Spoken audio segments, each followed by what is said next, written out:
Okay, let's talk about one of the biggest decisions you will ever make: choosing a life partner. It's huge, right?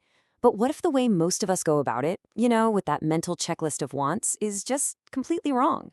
Today, we're going to dig way deeper than that and look at the psychological stuff that actually makes a relationship last. I mean, come on, let's be real. We've all done it. You sit down, maybe with a glass of wine, and you start mapping out your ideal person. It kind of feels like you're taking control of the crazy, chaotic world of dating, doesn't it? And that list probably looks a little something like this, right? The greatest hits. They've got to be funny, stable, into the same stuff. And look, there's nothing wrong with wanting these things, they're great. But if we only focus on a list of attributes, we can end up missing the most important piece of the entire puzzle. But here's a thought. What if that whole approach, that entire framework of a checklist, is just the wrong way to think about it? What if there's a much deeper, much more important question we should be asking ourselves? All right, so this is where we're going to flip the script. We're going to move away from that simple list of traits, the what, and dive into something way more profound. We're talking about the who. It's less about the person as an object and more about the dynamic you create together. Wow. Just let that sink in for a second. This idea completely changes the game. The choice isn't just about them, it's really about you. Who do you become when you're around this person? Do they make you feel more anxious or more inspired? Calmer? Do they bring out the absolute best version of you? And that right there is the big idea. When you shift from asking, what do I want, to who do I become, everything changes.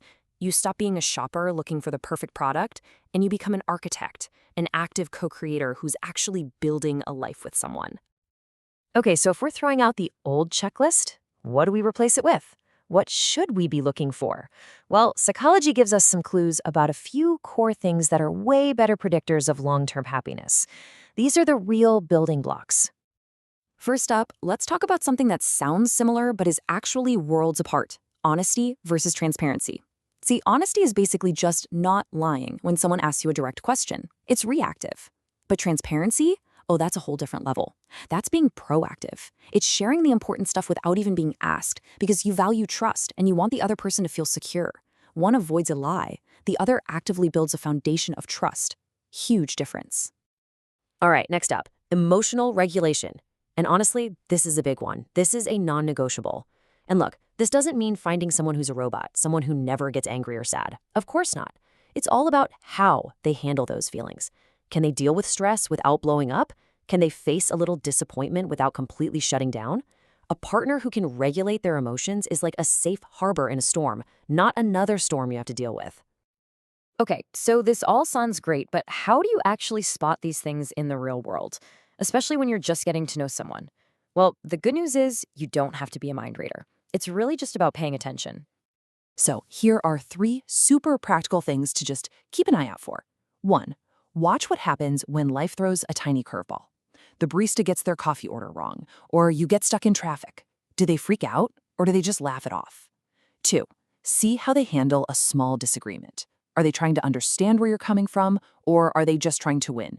And 3, listen to the stories they tell about their past. Is everyone else always the bad guy? Are they always the victim? These little moments can tell you so much about their bigger patterns.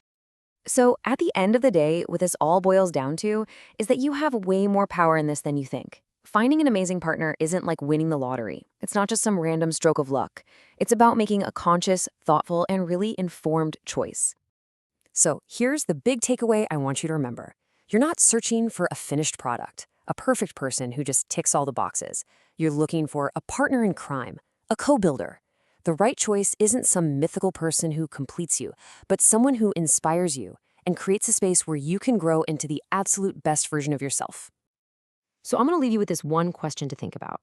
Before you write your next list of what you want in a partner, just take a quiet moment and ask yourself this: who is the person I want to become?